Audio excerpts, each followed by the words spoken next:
আসসালামু আলাইকুম রহমতুল্লাহি ওয়া বারাকাতুহু।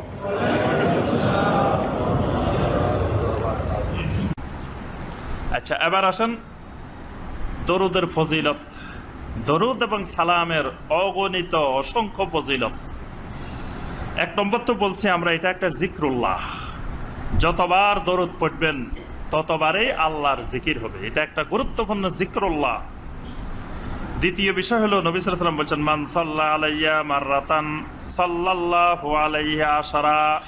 আমার কোন উম্মত যদি আমার উপরে একবার দরুদ পেশ করে, আমার আল্লাহ রাব্বুল আলামিন তার উপরে 10 বার দরুদ পেশ করেন। সুবহানাল্লাহ।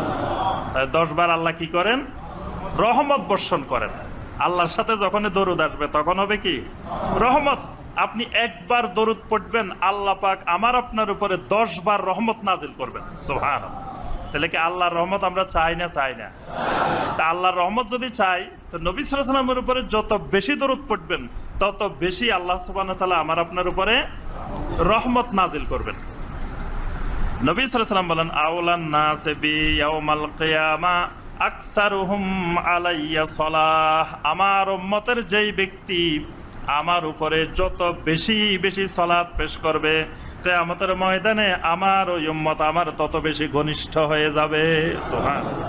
যত বেশি দরুদ পড়বেন তত বেশি নবী সাল্লাল্লাহু আলাইহি ওয়াসাল্লামের সাথে আমার আপনার সম্পর্ক গভীর হবে, আওলা হবে। আওলা বি, নবী সাল্লাল্লাহু আলাইহি ওয়াসাল্লাম বলেছেন, আওলান নাস বি। ওই মানুষটা আমার সাথে সবচেয়ে বেশি বন্ধুত্ব হয়ে যাবে, বেলায়েত হয়ে যাবে। কি নবী সাল্লাল্লাহু আলাইহি ওয়াসাল্লামের সাথে বন্ধুত্ব করতে চান? আল্লাহু আকবার। নবী সাল্লাল্লাহু আলাইহি ওয়াসাল্লাম যদি আমাদের বন্ধু হয়ে যান, বেলায়েত হয়ে যায়, তো এর থেকে তো আর পাওয়ার কিছু নাই।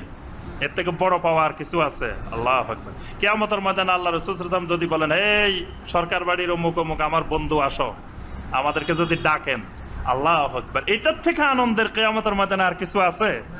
তো নবী সাল্লাল্লাহু আলাইহি ওয়াসাল্লামের সাথে বন্ধুত্ব করার মাধ্যম হলো আকসারুহুম আলাইয়া সালাহ, বেশি বেশি করে সালাত পেশ করা। সুবহানাল্লাহ। নবী সাল্লাল্লাহু আলাইহি ওয়াসাল্লাম বলেন, আল বাখিল আল্লাযী যুকিরতু ইনদাহু ফালাম ইউসাল্লি আলাইয়া। ওই মানুষটা হলো সবচেয়ে বড় বখিল, যে মানুষটার সামনে আমি নবীর নাম উচ্চারণ করা হয়, আমার উপরে দরুদ পেশ করে না। এই মানুষটাকে নবী সাল্লাল্লাহু আলাইহি ওয়াসাল্লাম বলেন বখিল মানুষ। কারণ 10 বার রহমত নাজিল করবো এটাও সে চায় না, আমার সাথে বন্ধুত্বও চায় না। তো হে কেমন মানুষ? এ তো বখিলই। কারণ আমার উপরে দরুদ পেশ করলে, একবার করলে 10 বার রহমত নাজিল হবে, আমার সাথে তার বন্ধুত্ব গভীর হবে। তাহলে সে আমার নাম উচ্চারণ হচ্ছে, সে দরুদ পড়ে না।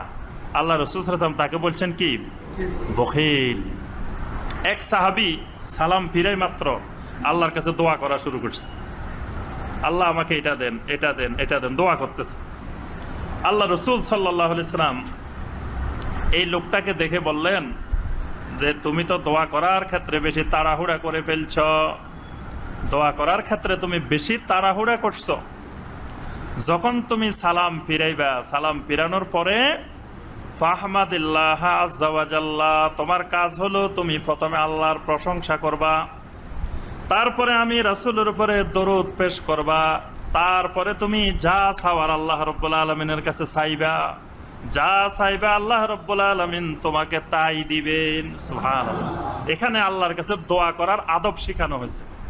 আল্লাহর কাছে দোয়া করা, দোয়া করবেন আগে কার কাছে? তা আল্লাহর কিছু প্রশংসা করে নিবেন আগে। আর দোয়া করার আগে দরুদ পড়ে যদি আপনি দোয়া করেন, তাহলে ওই দোয়া আল্লাহ সুবহানাহু ওয়া তাআলা কবুল করবেন। সুবহানাল্লাহ। এজন্য দোয়া করার আদব হলো, প্রথমে কি বলবেন? আলহামদুলিল্লাহি রাব্বিল আলামিন ওয়াসসালাতু ওয়াসসালামু আলা সাইয়্যিদিল মুরসালিন। এটা বলে নিবেন প্রথমে, আলহামদুলিল্লাহি রাব্বিল আলামিন। দোয়ার শুরুতে আলহামদুলিল্লাহি রাব্বিল আলামিন ওয়াসসালাতু ওয়াসসালামু আলা সাইয়্যিদিল মুরসালিন। নবী সাল্লাল্লাহু আলাইহি ওয়াসাল্লামের উপর দরুদ সালাম পেশ করে নিবেন। তারপরে গিয়ে এবার আল্লাহ আমার এটা দরকার, এটা দরকার, এটা দরকার, যা বলার বলেন। এটাও নবী সাল্লাল্লাহু আলাইহি ওয়াসাল্লামের দরুদটা দোয়া কবুলের একটা বড় মাধ্যম। সুবহানাল্লাহ।